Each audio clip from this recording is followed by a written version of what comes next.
करणारा आजचा अभंग आहे विठ्ठल विठ्ठल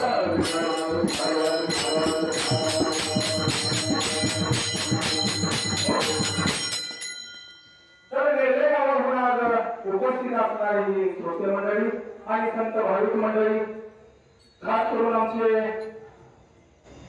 हरिभक्त पारायण हनुमंत महाराज पुढे त्याच पद्धतीनं महादेव जांभळे महाराज असतील, भरपूर संत मंडळी, सर्व संत मंडळी निर्ले गावची ग्रामस्थ आणि आज आळसंदी या ठिकाणी लिंगेश्वर मंदिरामध्ये आज मुक्कामाचा जो दुसरा दिवस आहे आणि मुक्कामाचा दुसरा दिवस आणि कीर्तनाची ही पहिली सेवा आहे। तर असं हा छोटासा परिहार झाला आणि तर पहा भक्त कसे असतात, तर भक्त पुन्हा म्हणायचं तर भक्त म्हणजे राधा की राधेनं पहा भगवान श्रीकृष्णांची कशी भक्ती केली, तर सर्वस्व पणाला लावून राधेने काय केलेलं आहे तर भगवान श्रीकृष्णांच्या वरती हृदयापासून मनपूर्वक अशी काय केली तर भक्ती केली आणि भगवंताचे जगणे मुश्किल झालेला दिसतो। इतकी अवस्था भगवंताची कशामुळे झाली तर एकनिष्ठ अशी ही राधा काय करत होती तर भगवान श्रीकृष्णांच्या वरती तिला हृदयापासून काय केलं तर भक्ती प्रेम केलं आणि त्या भक्ती प्रेमामध्ये महाराज कुठलीही आट नव्हती किंवा कुठलीही मागणी नव्हती, अशी ही राधा ही एकनिष्ठ अशी पद्धतीनं भगवान श्रीकृष्णाच्या भक्तीमध्ये तल्लीन झाली होती आणि भगवान श्रीकृष्ण सुद्धा साक्षात त्रयोदयाचे धनी असताना सुद्धा ते त्या भक्तावरती असं निश्चितपणानं प्रेम करीत होते। तर पहा राधेने इतकं ही भक्ती केली, मग तुम्ही म्हणाल राधेला काय मिळालं असा प्रश्न आपल्या मनामध्ये आल्याशिवाय राहणार नाही। तर त्रैलोक्याचे असणारे धनी भगवान श्रीकृष्ण परमात्म्याने राधेला काय दिलं, अहो राधा काहीच मागत नाही म्हणल्यानंतर काय झालं राधेचं ऋण झालं देवावरती आणि पहा भगवान श्रीकृष्णाने न मागताच राधेला काय दिलं तर आपल्या नावापेक्षा जास्त योग्यता तिने काय दिलेली आहे तर राधेच्या नावाला दिलेली आहे। देव काय करतात तर भक्ताला सर्वश्रेष्ठ असे करतात आणि आपल्या नावापेक्षा जास्त भक्तांचा उद्धार करतात। तो आजपर्यंत महाराज इतिहास आहे आणि भगवान श्रीकृष्णाने राधेला काय दिलं तर आपल्या नावापेक्षा जास्त योगदान दिलं, जास्त महत्व दिलं, म्हणून जोपर्यंत आकाशात सूर्य चंद्र आहे तोपर्यंत पहा भक्त मंडळी राधा कृष्ण राधा कृष्ण राधा कृष्ण असेच म्हणतात। पण कृष्ण राधा म्हणलंय का नाही, राधा कृष्ण राधा जयघोष करतात राधा राधा कृष्ण राधा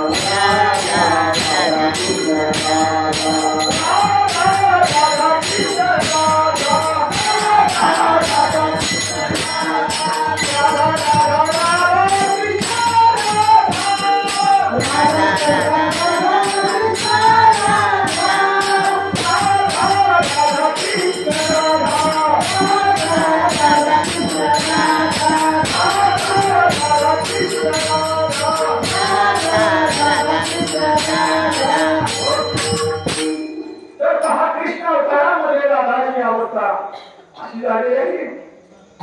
त्यानंतर या विठ्ठल अवताराच्या वेळी पहा भक्त पुंडलिकाने काय केलं तर आपल्या आई वडिलांची सेवा करणे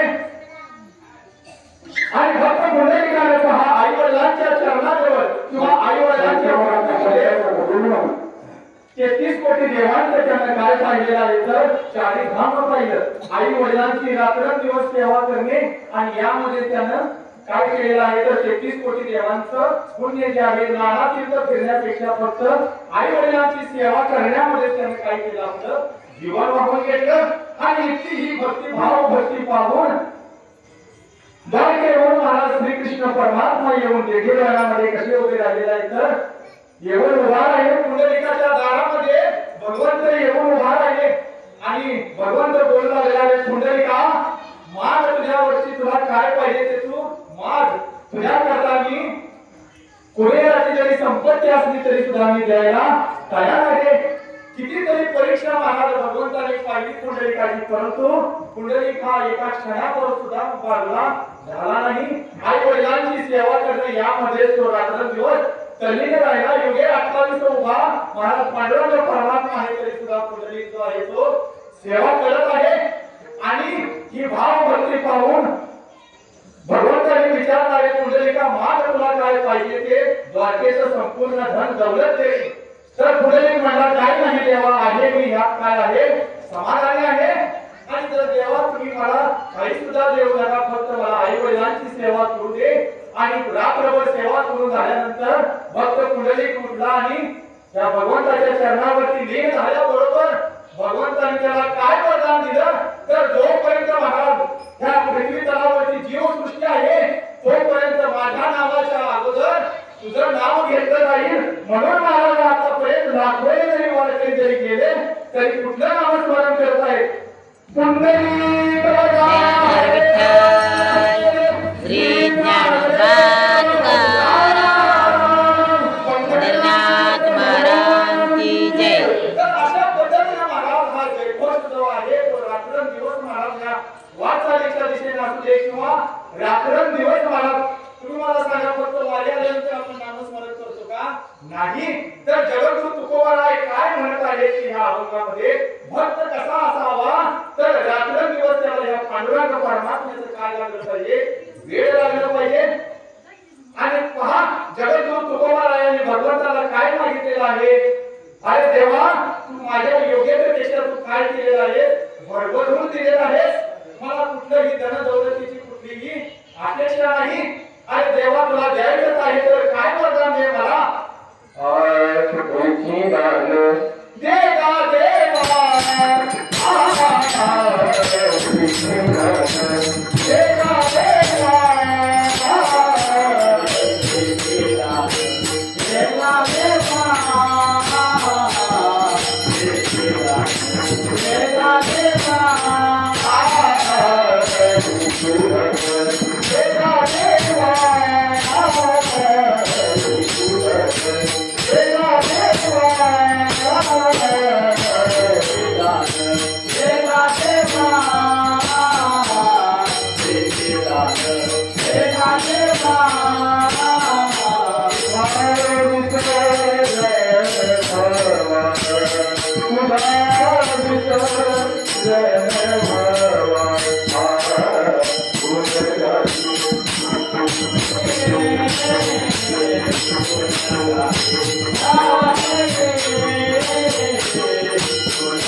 कुठल्या पद्धतीचं महाराज आपण वरदान मागितलं पाहिजे देवाजवळ तर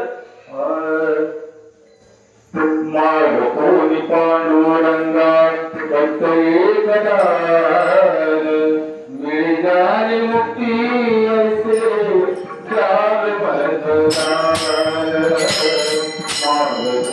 पांडुरंगा भक्त एकदार मिळणारी मुक्ती असे जाल मरदार. मालपणी होते माझे मन हे अज्ञान करुणपणी संसारात गेले सर्वधान गेले सर्वधान.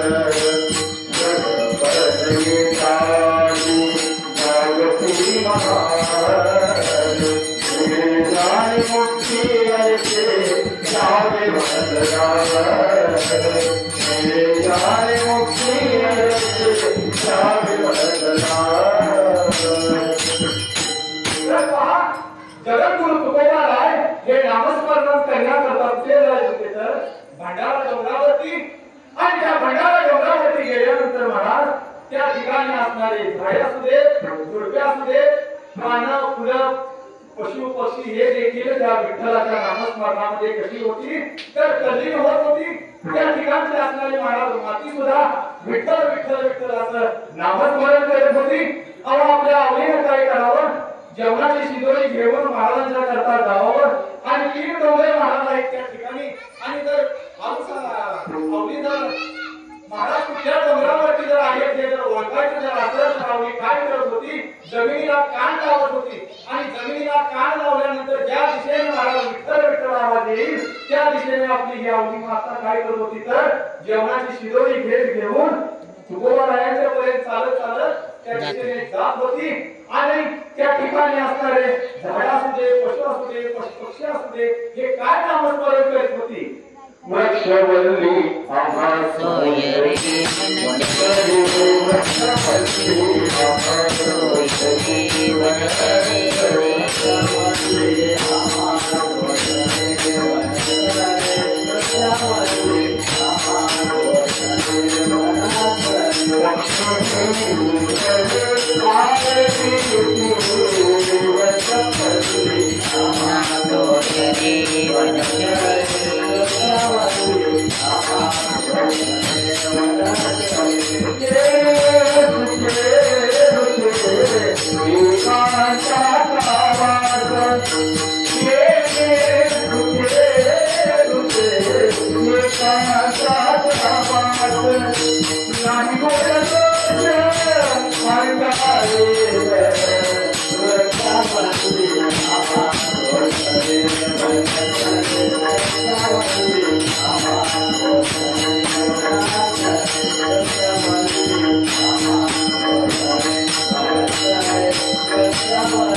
जगद्गुरु तुकोबाराय काय सांगत आहे की भक्त या देहावरती काय असतात? उदास असतात. तर देहावरतीच का उदास महाराज म्हटलेला आहे? तर हे जे पांडुरंग परमात्म्याचे जे नामस्मरण जे आहे ते आपल्याला फक्त मनुष्य देहातच न घेता येता संपूर्ण हे जन्मोजन्मामध्ये आम्हाला हे नामस्मरण काय महाराज मिळणार नाही. कारण हा मनुष्य देह जो आहे तो कसा मिळालेला आहे? 184 योनी कोटी कोटी फेरा शिवहाला देवारा मानवाचा. तर महाराज नरदेह ऐसा अमोलिक हिरा न मिळे माधार परतुनी. तर महाराज हे नरदेह जो आहे तो पुन्हा पुन्हा मिळणार नाही. आणि हा देह कसा आहे? तर नाशिवंत असा देह आहे. नाशिवंत देह जाणार सकल आयुष्य खातु काळ सावधान. तर हा नाशिवंत देह आहे आणि हा जाणार आहे. आणि म्हणून ह्या देहावरती जगद्गुरु तुकोबाराय काय आहे? तर उदास आहे. आता ही श्रोते मंडळी पहा, फक्त ह्या काय करायला फक्त नामस्मरण करावं असं काय आहे का? नाही. तर तुमच्याकडे फक्त एकच काम आहे. कीर्तन संपेपर्यंत ज्या वेळी विठ्ठल विठ्ठल भजन असेल किंवा विठोबा रखुमाई भजन असेल त्यावेळेला तुम्ही काय करायचं आहे? तर उदास न बसता दिवसभर चाललेला आहे मान्य आहे, परंतु ह्या नामस्मरणामध्ये तुम्ही ज्यावेळी विठ्ठल विठ्ठल भजन असेल त्यावेळी मुखाने पांडुरंग परमात्म्याचे नाम हे आलंच पाहिजे. विठ्ठल विठ्ठल